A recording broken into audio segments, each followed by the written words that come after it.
Mes amis IES, je reviens en version... il fallait revenir parce que c'était le moment, parce que il fallait remettre les choses dans l'ordre au niveau des idées fausses, des mythes, des croyances qui lieraient le TSA, c'est-à-dire l'autisme, le TDAH, le trouble du déficit de l'attention avec ou sans hyperactivité, le bien mal nommé TDAH, qui lieraient ces deux troubles avec le fait d'avoir un OQI ou un HPI. Ce qui est la même chose, OQI, HPI, c'est la même chose, vous le savez. Il fallait donc démonter ça parce que c'est une idée qui circule, qui continue à circuler un peu partout, et surtout qui circule beaucoup trop puisqu'elle est fausse. Bienvenue sur Intensément, recherche et partage des informations les plus fiables possibles sur les HPI, haut potentiel intellectuel, et neuroatypie. Je suis Raph. Je la vois revenir sans arrêt et je l'ai encore vue surgir sur mon écran dans une vidéo d'un compte anglophone. Pour le dire au passage, c'est pas seulement un délire du monde francophone. Cette idée donc, ce serait que les personnes autistes et les personnes TDAH auraient plus souvent un haut quotient intellectuel que le reste de la population, voire que ce serait lié en profondeur avec au passage un mélange permanent, une confusion entre HPI, TDAH et autisme. Alors évidemment, spoiler, c'est faux. Et c'est même d'une certaine manière l'inverse, et nous allons démontrer ça. Mais avant, je voudrais quand même m'excuser pour ma voix. J'ai un énorme rhume que j'ai chopé il y a une semaine qui veut pas partir, et je perds ma voix au fur et à mesure que je parle. Donc là, j'espère que je vais pas avoir une toute petite voix à la fin de cet épisode.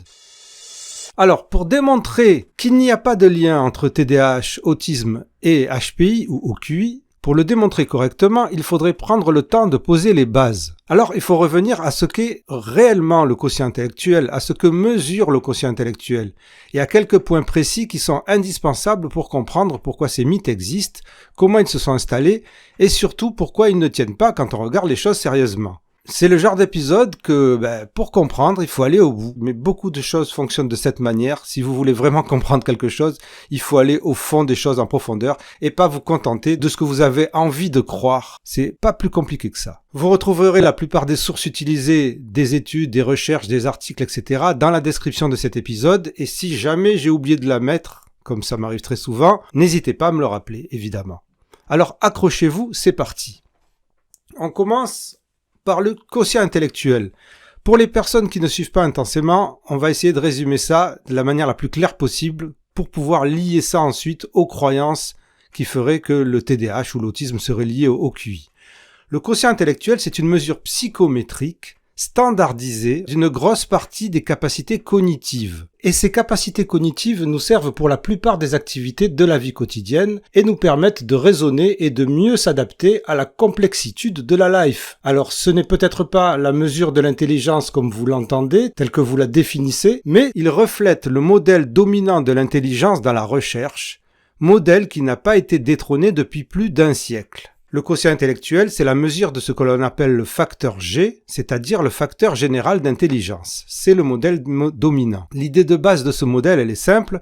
Quand on fait passer beaucoup d'épreuves cognitives différentes à beaucoup de personnes, les résultats ont tendance à être positivement corrélés entre eux. C'est-à-dire que les personnes qui réussissent bien une tâche d'épreuve cognitive ont aussi en moyenne tendance à mieux réussir d'autres tâches.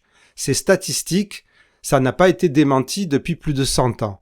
Le facteur G correspond donc à cette explication, à ce noyau commun qui ferait que toutes les tâches seraient liées entre elles. Le quotient intellectuel, c'est pas donc une invention dans le vide, mais ça ne mesure pas tout ce qu'est une personne, ça mesure quelque chose approuvé par des milliers de recherches en 100 ans, l'efficacité cognitive générale telle qu'elle ressort d'un ensemble d'épreuves structurées. Mais ça mesure ça en plusieurs petits tests, petits exercices, en indices séparés. Dans les échelles, c'est-à-dire les questionnaires, les tests modernes de Wechsler, c'est-à-dire la marque de test de quotient intellectuel la plus utilisée dans le monde et particulièrement en Europe et en France, plus connue sous le nom de WISE pour les adultes et WISC pour les enfants, le quotient intellectuel n'est pas obtenu à partir d'une seule tâche, donc, d'une seule épreuve, d'un seul exercice. Si on prend la WISE 5, le tout dernier modèle qui vient de sortir, en tout cas en France, pour les adultes, c'est construit à partir de plusieurs exercices qui sont regroupés dans des sous-groupes qui s'appellent des indices, les indices cognitifs principaux, la compréhension verbale, le visio-spatial, le raisonnement fluide, la mémoire de travail et la vitesse de traitement. Le QI total, c'est une synthèse statistique de ces dimensions. Ce n'est pas une moyenne, c'est une synthèse statistique de ces dimensions.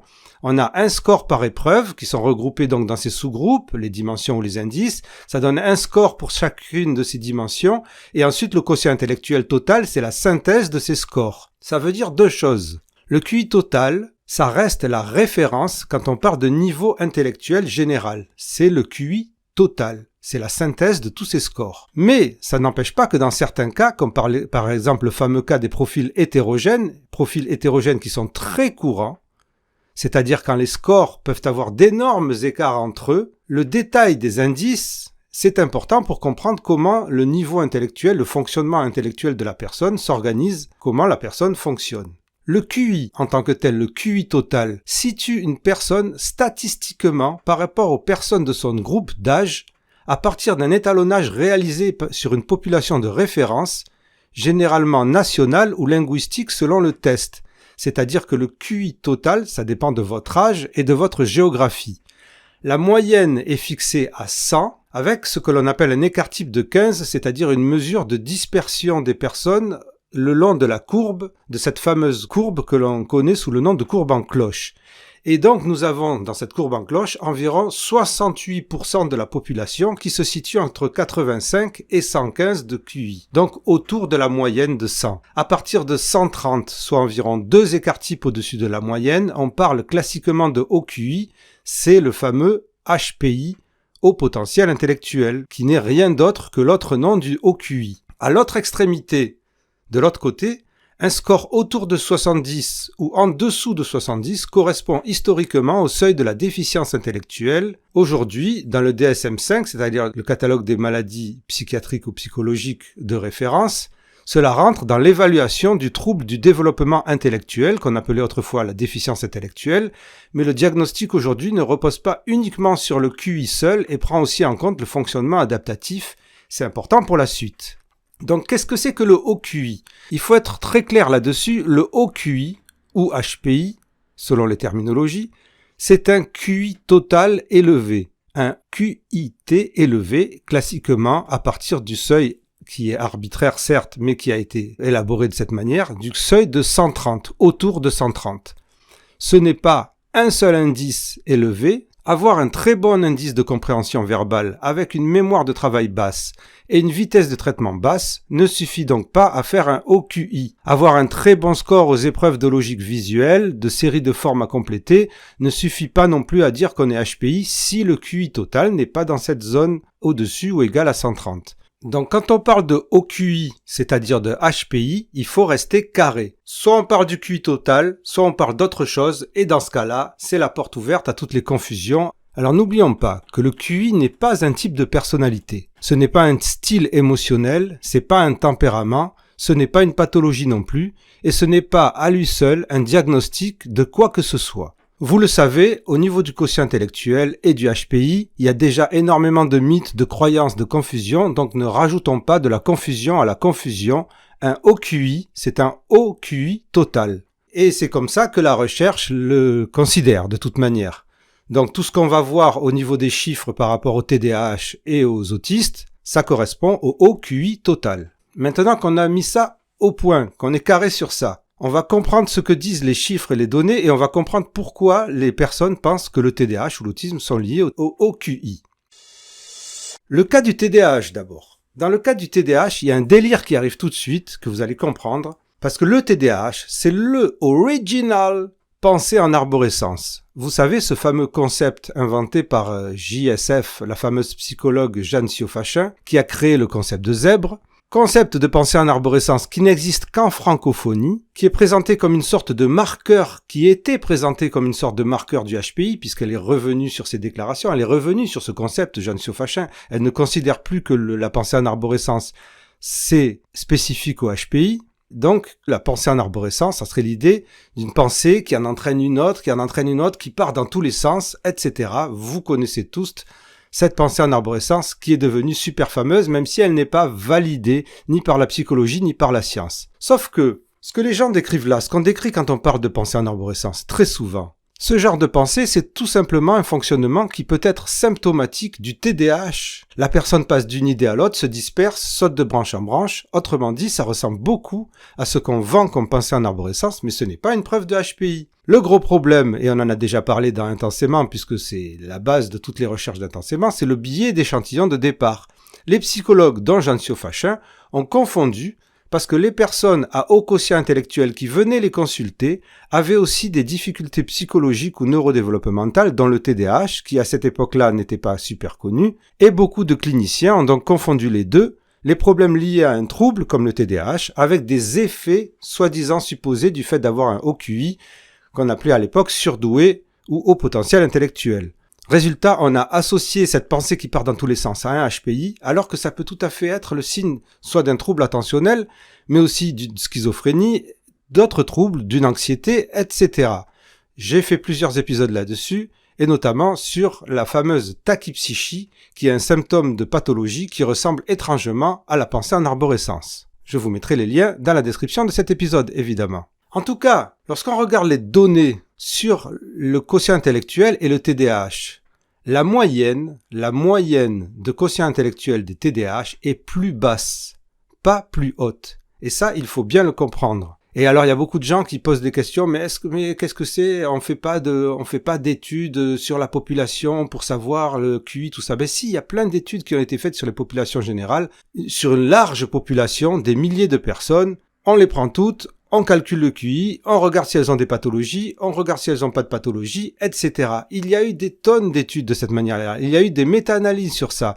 Et les méta-analyses, les études, montrent que la moyenne de quotient intellectuel des personnes qui ont un TDAH est plus basse. Les études ou méta-analyses retrouvent chez les enfants et adolescents TDAH une différence moyenne qui peut aller jusqu'à 5 points, voire, dans certaines études, 9 points de QI total en moins par rapport au groupe contrôle de population générale. Et ça, c'est important à le comprendre. Chez l'adulte, les études montrent un tableau plus nuancé. Certaines cohortes trouvent un écart beaucoup plus faible, voire absent, avec des moyennes dans la norme, autour de 97 par exemple. Et donc vous avez compris que la moyenne de la population générale c'est 100, la moyenne des adultes TDAH serait de 97, la moyenne des enfants TDAH serait de 95. Ça montre donc que c'est pas uniforme selon l'âge, le type d'échantillon, les études, etc. Mais on n'observe pas une moyenne de TDAH qui serait plus haute que la population. Au contraire, si on regarde de manière génétique, puisque les gens disent oui, mais il y a des liens génétiques entre l'intelligence et le TDAH. Si on regarde les données génétiques, au contraire, une grande étude de 2022 sur les relations génétiques entre TDAH, TSA et intelligence montre une corrélation génétique négative entre intelligence et TDAH. Donc là, on comprend que là aussi, ça se confirme pas. Certaines études vont même dans le sens de dire qu'avoir un haut QI aurait un effet protecteur, ou au moins compensatoire, dans le sens où il aide certaines personnes à mieux masquer, compenser ou contourner une partie des difficultés, jusqu'à un certain point. Mais justement, si le mythe est si présent, le mythe du fait que le TDAH aurait un haut QI, c'est aussi parce que ce haut niveau de quotient intellectuel, un haut niveau cognitif, peut donc retarder le diagnostic. Des études montrent qu'un QI plus élevé serait associé à un diagnostic de TDAH plus tardif. Autrement dit, les personnes TDAH avec plus de ressources cognitives peuvent compenser plus longtemps, tenir plus longtemps ou donner plus longtemps l'illusion que tout va bien. Puis elles finissent par se faire diagnostiquer plus tard. Et ça crée un biais clinique et narratif. Parce qu'on voit passer beaucoup de profils TDAH qui ont un HPI épuisé, diagnostiqué sur le tard, et on finit par croire que le TDAH est surtout ça. Vous voyez là aussi le biais d'échantillon clinique. Mais il y a un autre truc qu'il faut prendre en compte. C'est que dans le TDAH, ce qui est impacté, ce sont les fonctions exécutives. Et ces fonctions exécutives, on les retrouve dans les deux indices du quotient intellectuel qui sont la mémoire de travail et la vitesse de traitement. Donc tout à l'heure, on a expliqué, dans la mesure du QI, il y a plusieurs indices. Et donc, dans le TDAH, la mémoire de travail et la vitesse de traitement sont souvent plus faibles. Et ces deux indices, donc, ils pèsent dans le quotient intellectuel total. Donc, certains spécialistes proposent aussi de regarder ce qu'on appelle l'indice d'aptitude générale, l'IAG, qui dépend moins de ces deux dimensions. Il dépend des deux premières dimensions, c'est-à-dire l'indice verbal et l'indice d'intelligence fluide. Et effectivement, on peut se rendre compte que dans certains profils TDAH, l'IAG serait plus élevé que le QI total. Mais ça ne veut pas dire que le vrai haut QI total serait caché derrière cet IAG. Cela veut juste dire que le QI total, justement, est partiellement tiré vers le bas par les faiblesses exécutives. Et donc, on revient avec la phrase du début. Le haut QI, c'est un haut QI total, pas l'IAG tout seul malheureusement, pas un indice verbal tout seul, pas une impression de potentiel. Donc même si certains profils TDAH ont un IAG plus haut que leur QI total, ça ne suffit pas à dire qu'ils sont HPI.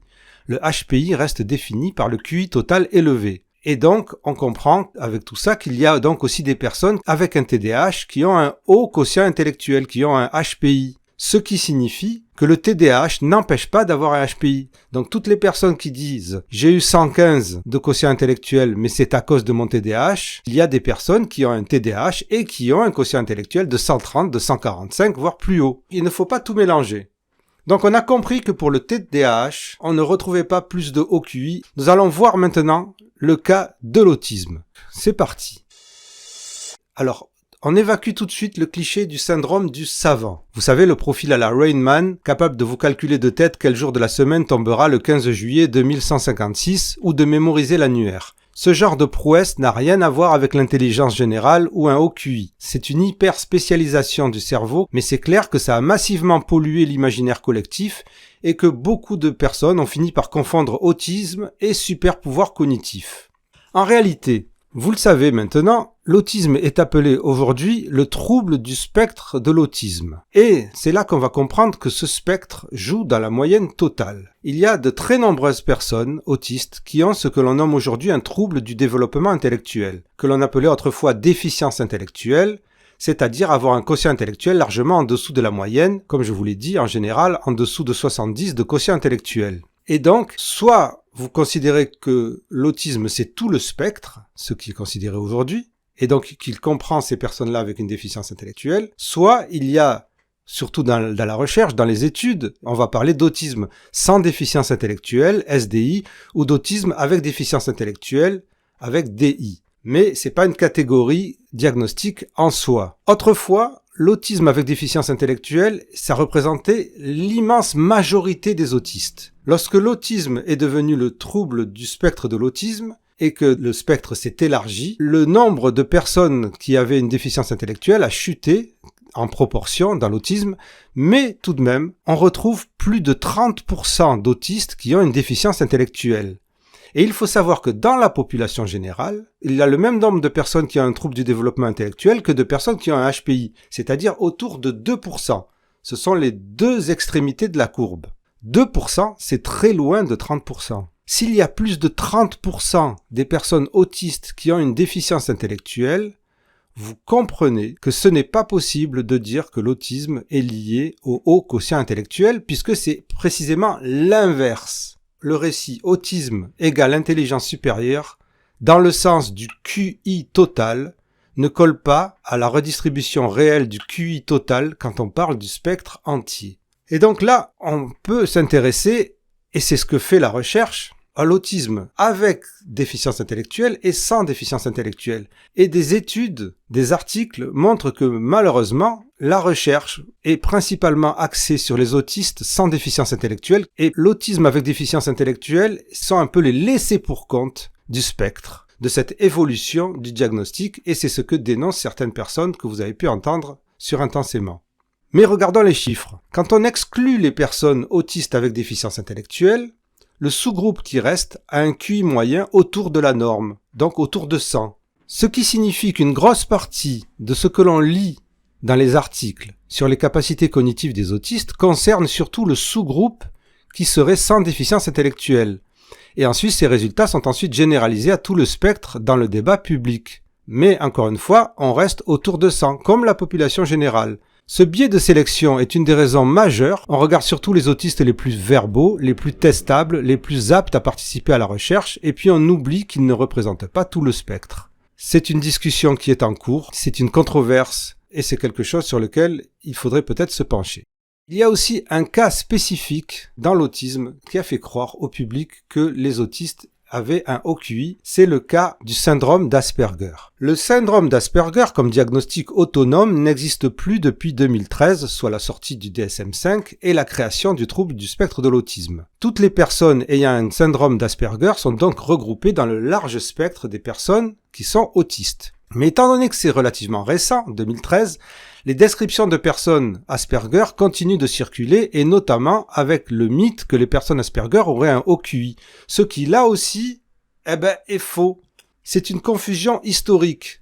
Dans le DSM-4, donc, qui précédait le DSM-5, le syndrome d'Asperger était défini par l'absence de retard de langage et l'absence de déficience intellectuelle cliniquement significative. Autrement dit, le diagnostic excluait du diagnostic Asperger les personnes avec déficience intellectuelle, mais cela ne voulait pas dire haut QI, ça voulait juste dire pas de QI dans la zone de déficience, ou alors ça voulait dire QI normal ou élevé, mais pas haut QI.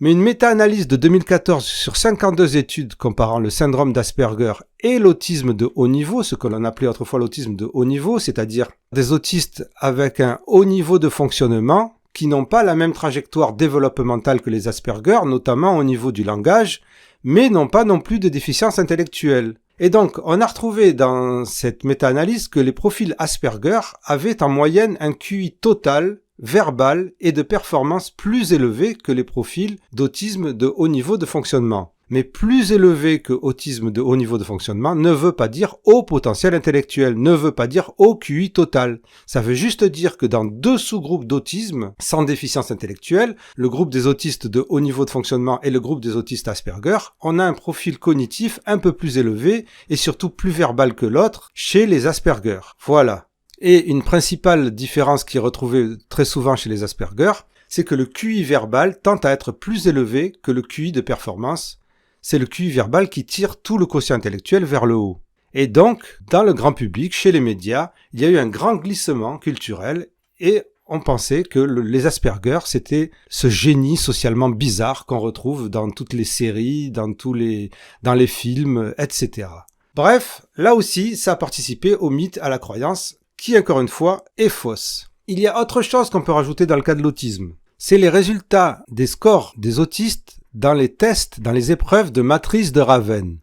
Alors les matrices de Raven, pour simplifier, ce sont des tests de logique visuelle avec des séries de formes. Il y a des épreuves similaires dans le test de quotient intellectuel Wechsler, mais les matrices de Raven sont à part. Ces matrices de Raven sont souvent utilisées comme argument pour dire que l'intelligence des personnes autistes serait massivement sous-estimée par les tests classiques. Et là encore, il faut séparer ce qui est vrai de ce qui est raconté. Il y a plusieurs études, dont celle réalisée par les équipes du professeur Laurent Mautron, qui a été l'invité d'Intensément et qui en a parlé, qui montre que certaines personnes autistes obtiennent de meilleurs scores aux échelles de Raven qu'aux échelles de Wechsler. Et cela suggère que certains tests classiques, comme les tests de Wechsler, sous-estiment certaines formes de raisonnement chez certains autistes, notamment quand le langage, l'implicite social ou certaines contraintes de passation viennent gêner la mesure. On pourrait aussi parler de formes d'intelligence atypiques. C'est ce dont parle aussi Laurent Mautron. Cela ne veut pas dire que les personnes autistes sont secrètement HPI et que le Weiss ou le WISC ne voient rien. Un score élevé au Raven ne suffit pas à définir un haut QI total, c'est-à-dire un HPI. Parce que, on revient là-dessus, un haut QI, c'est un haut QI total. C'est pas un point fort isolé. Et puis, encore une fois, il y a des autistes qui ont un haut QI. Ce n'est pas parce que vous avez un TSA et que vous avez 115 de quotient intellectuel que sans TSA, vous auriez pu avoir 130. Il y a des autistes qui ont 130, il y a des autistes qui ont 145 ou plus, etc. Au niveau génétique, là c'est intéressant, il existe un chevauchement génétique partiel entre certaines variantes associées à l'autisme et certaines variantes associées à l'intelligence. Et ça, c'est vrai. Et on en a aussi parlé sur Intensément dans un épisode avec la chercheuse autiste sur l'autisme, Adeline Lacroix. Mais ce recouvrement ne permet pas de conclure que l'autisme et le haut QI sont liés en général, parce que partager une partie de la génétique ne veut pas dire produire le même profil clinique. Ou alors, il faudrait dire que la taille ou le poids, c'est la même chose que certaines maladies cardiovasculaires parce qu'elles partagent des facteurs génétiques, des variants génétiques. Ça serait absurde. Et sinon, comme pour les personnes qui ont un TDAH et un haut QI, les personnes qui ont un TSA et un haut QI ont une fâcheuse tendance à compenser leurs symptômes, leurs problèmes issus de leurs troubles. Et ce sont, toujours pareil, ces personnes-là que l'on retrouve très souvent diagnostiquées plus tard et qui créent donc ce fameux biais de sélection, biais d'échantillon que l'on retrouve en cabinet où les professionnels de santé mentale se retrouvent avec des gens qui débarquent et qui ont un profil d'autiste avec un haut quotient intellectuel.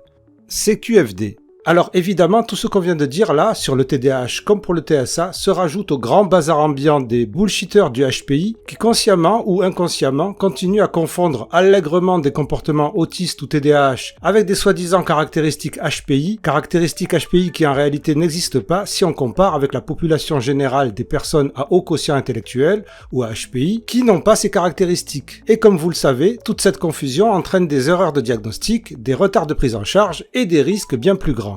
Je pense que vous avez compris maintenant d'où venaient toutes ces croyances et pourquoi elles sont fausses. Et pourquoi si jamais vous devez soutenir des créateurs de contenu et des médias qui font du travail sérieux et critique, vous pouvez le faire en soutenant Intensément, en devenant contributeuriste d'Intensément. Il y a un lien unique dans la description de cet épisode. Votre donation est vraiment essentielle pour que mon travail puisse continuer d'exister, et je vous le dis de manière honnête. Je remercie celles et ceux qui ont permis à cet épisode d'exister, et je vous invite donc à nous rejoindre dans notre vaisseau spécial. Merci Intensément. Et puis si vous avez envie de mieux connaître votre fonctionnement de neuroatypique, au plus près des connaissances et de coupler ça avec des méthodes de coaching concrètes qui vous permettraient de vous aider justement à gérer ce fonctionnement si particulier, je vous propose de découvrir ce que nous proposons avec Intensément Lidact, qui est l'association d'Intensément, de moi-même, et de la coach Anne de Lidact. Le lien est aussi dans la description de cet épisode, merci de nous faire confiance. Sportez-vous bien. Intensément, c'est le podcast divergent. Intensément, c'est le show potentiel. Chaud, chaud, chaud.